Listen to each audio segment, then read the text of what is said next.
friends, Jennifer here, your Philippine Travel Update girl. In today's video, I'm going to talk about eTravel and Philippine airport scams. There have been talks about the possibility of removing eTravel as a requirement for departure. We're talking about leaving the Philippines. This stemmed from a NAIA general manager on a TV interview said, sa ngayon po, hindi pa po totally na pinagbabawal o pinapatanggal po yung eTravel. Siguro may balak na po tanggalin yan kasi may pinaplano na po ang ating NNIC, yung private group natin, na magiging biometrics na yan. Pero by September pa po yan eh. So, according to the general manager of Manila Airport, apparently eTravel is causing congestion at immigration counters. The private operator is planning or at least looking into using biometrics instead of eTravel.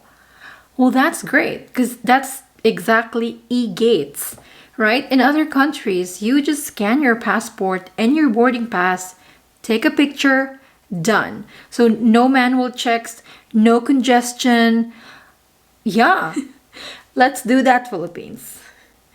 You know what? Let's see what happens later this year. Yeah. It's still the same as of speaking.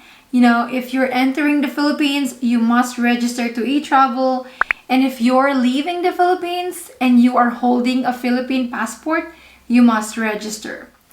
Moving on, increased fees. Yeah.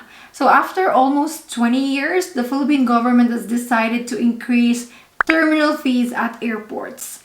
Increased fees, which started last April 21.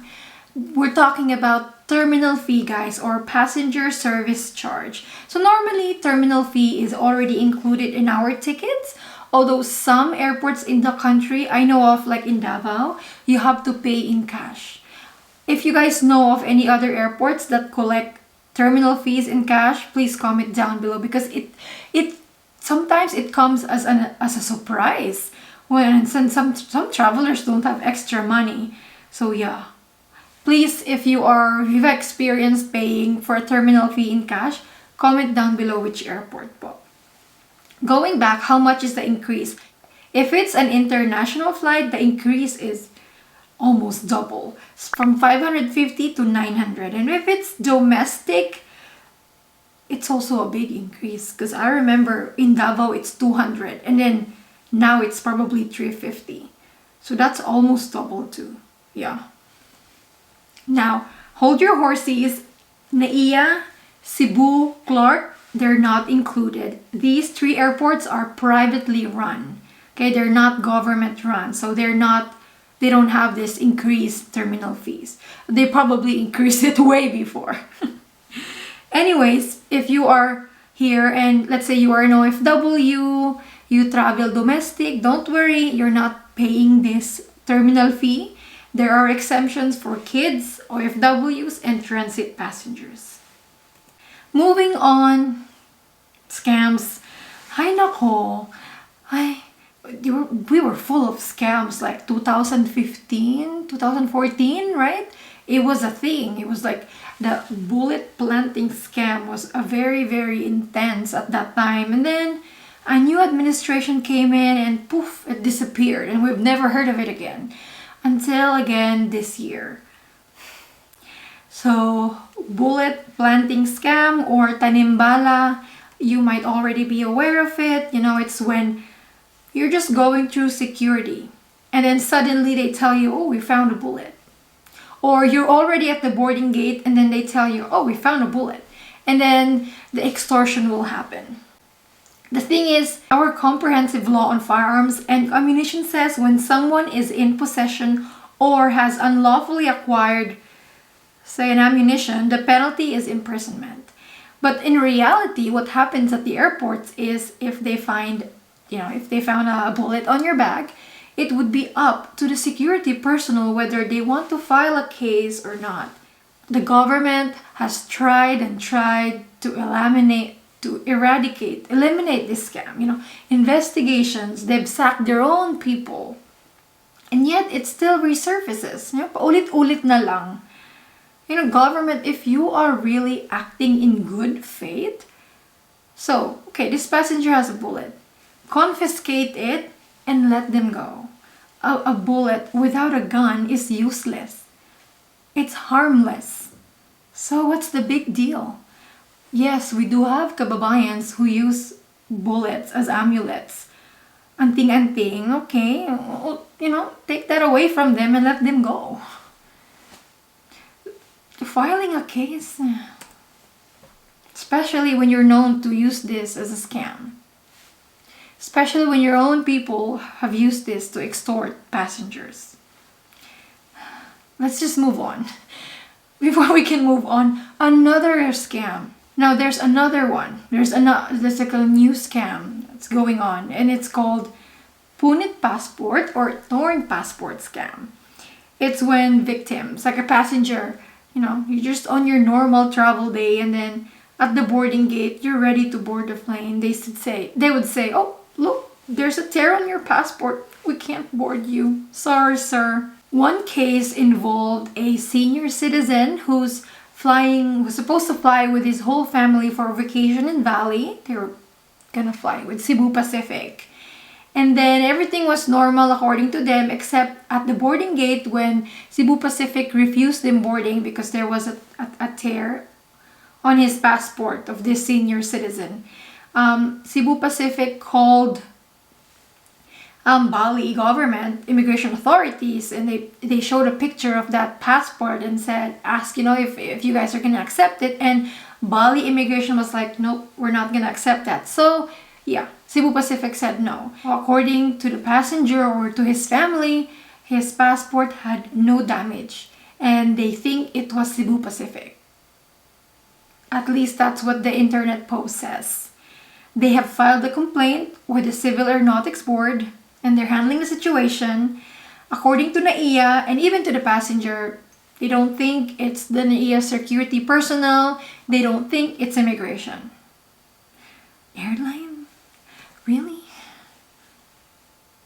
Now, there are more stories circulating online of these supposed victims of torn passport or punit passport scam. I've tried tracking some of them, to find the real posts. Who are these people? Like, what's the real story or, the juice? But most of them are just shared by pages or groups, and some of those groups or pages look like they're trolls. So, I don't know. I am skeptical for some of these cases, though. Because if there's no person behind it, anyone can just take a picture of a passport and say that they were a victim unanimously. I don't know. Whether it's just for content or fear mongering or rage bait, I don't know.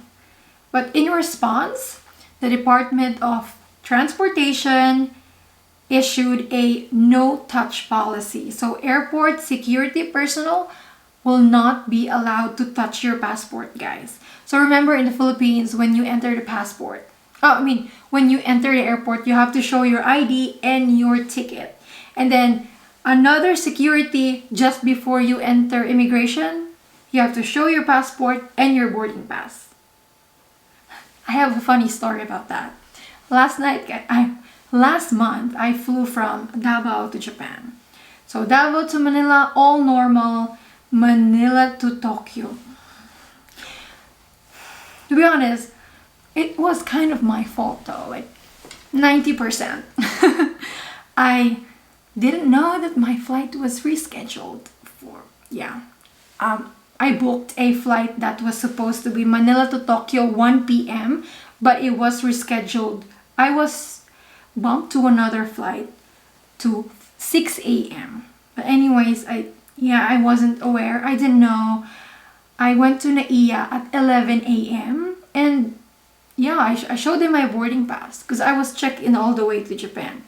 I showed them my boarding pass, my passport, check. Again, to the security before immigration, showed them, check, no problem. At immigration, no problem. I was like cleared, stamp. And then at the boarding gate, I was there, I'm ready to fly. And I was told, ma'am, could you please go to the side? this is not your flight. Your flight was supposed to be for 6 a.m. Like, look at your boarding pass. Guys, yeah. Anyways, I was able to fly and Cebu Pacific gave me a new flight. Thank you. But now that I think of it, I cleared through security and immigration without actually having a valid boarding pass. I did not have a flight because yung flight ko, it already left at 4 a.m. I was there 11 a.m. Wow, so much for security. You know how in other countries they have machines now? You just scan your boarding pass and then poof. You know, maybe we should have that in Manila. Just saying. Anyways, moving on. Security can't touch your passport. And can you really be denied for a damaged passport? Well, there is no worldwide standard, no? But like there is a expectation that passports that are like 10 years valid, they go through the normal wear and tear, you know? Pero if there's a tear, especially on the passport bio page, yeah, that's enough for you to be refused boarding by airline or be cleared by immigration. Some countries are strict, especially like Japan or USA. Now there was again another recent incident, and this is not in NAIA. This is not in Manila, Cebu. And this is not with Cebu Pacific, with Cathay Pacific. Cathay Pacific? No. Anyways, Cathay Pacific is under fire. The Department of Transportation Secretary said, they are investigating this damaged passport incident. Apparently, another senior citizen who was meant to fly to Dubai to visit her family there was denied boarding because her passport had a tear in it. There is a name circulating online who's supposed to be the daughter of this alleged victim. But in her post, it says, I don't have the full details of what had exactly happened, but here's a summary. Please note that none from the staff of Cathay Pacific has told my mom the full detailed information of what had happened, why the passport was torn. But according to her post, Cathay Pacific staff said, we didn't do it on purpose. The tearing of the passport? He harshly swiped the passport multiple times that caused for it to be torn. Yeah, so this is they are directly blaming the airline. So there's no statement from Cathay Pacific just yet. Punit passport, whether, all of these are true, all we have to do is check our passport, like right now, even if you're not flying, and be alert, don't hand your passport unless you have to. So right now, we don't have to hand them to security, but we have to hand them to airline, of course, for check-in and boarding and to immigration. But yeah, it's unfortunate. Ano ba yan, Pilipinas? Ang daming drama. Hopefully, this fizzles out and no more incident. Because, yeah, it's not cool. What do you think? Comment down below. This is all the update I can share, guys. So far, not very good news. But yeah, that's the Philippines. I'll see you with another update. God bless you all and stay safe. Bye.